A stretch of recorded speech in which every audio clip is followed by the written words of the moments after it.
Hello everyone, welcome back to the channel. If you'd like to receive ring notifications and keep track of activity right from your wrist, adding ring functionality to your Galaxy Watch can make things much more convenient.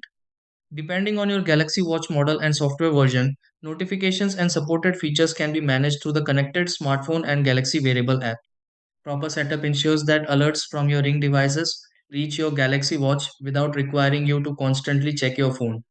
In this video, I'll walk you through several simple steps that can help you add and manage ring notifications on your Galaxy Watch. Try these. Step 1. Make sure the Galaxy Watch is paired with your smartphone. Step 2. Install and sign into the Ring app on the phone connected to the Galaxy Watch. Step 3. Open the Galaxy wearable settings for the Galaxy Watch. Step 4. Enable notifications from the Ring app for the Galaxy Watch. Step 5. Confirm that the Galaxy Watch remains connected to the phone. Step 6. Test a notification and verify the Galaxy Watch